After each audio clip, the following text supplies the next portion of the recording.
আসসালামু আলাইকুম।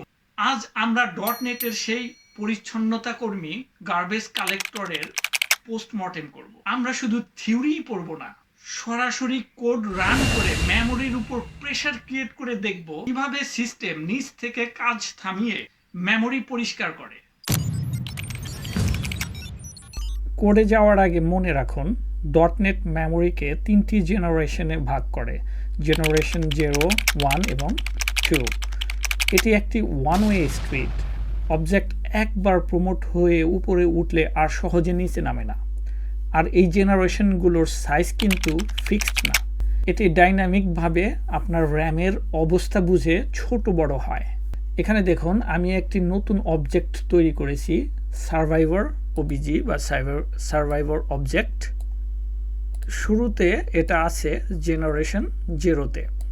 এবার আমি যখন ম্যানুয়ালি মেমোরি ক্লিন করলাম এখানে, তখন রান টাইম দেখলো অবজেক্টটি এখনও বেঁচে আছে।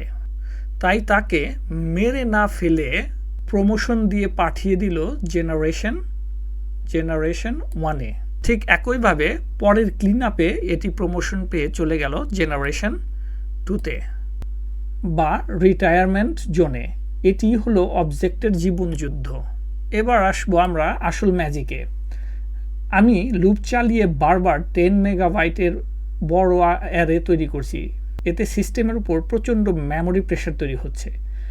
এখন যদি আমরা কোডটি রান করি, এখানে যদি আমরা আউটপুট খেয়াল করি, কারেন্ট জেনারেশন 0 কালেকশন এর সংখ্যা 2 থেকে বেড়ে 4 হয়েছে।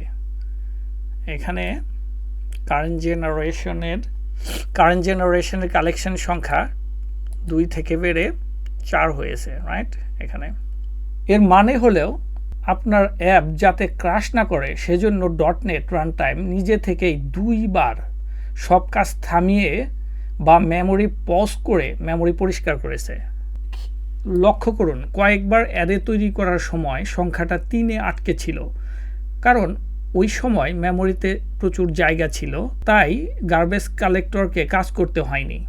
একেই বলে পারফরম্যান্স অপটিমাইজেশন।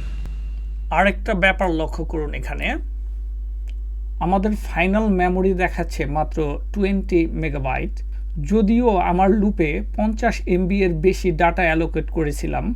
বাকি 30 এমবি কিন্তু গার্বেজ কালেক্টর ক্লিন করে দিয়েছে। আরেকটা কথা, এই 10 এমবি এর অ্যারেগুলো কিন্তু সরাসরি লার্জ অবজেক্ট হিপে চলে গেছে, কারণ 85,000 বাইটের বেশি বড় অবজেক্ট হলে সেগুলোকে সিস্টেম আলাদা রাখে। এগুলো সহজে মুভ করা যায় না বলে মেমোরিতে ফ্র্যাগমেন্টেশন তৈরি করতে পারে।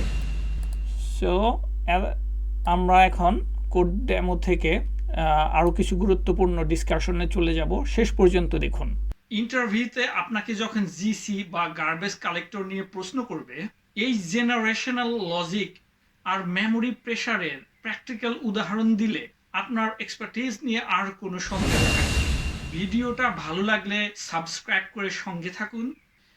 নেক্সট এপিসোডে আমরা আলোচনা করব অ্যাবস্ট্রাক্ট ক্লাস ভার্সেস ইন্টারফেস নিয়ে। আজ এ পর্যন্তই। আল্লাহ হাফেজ এবং মান থাক।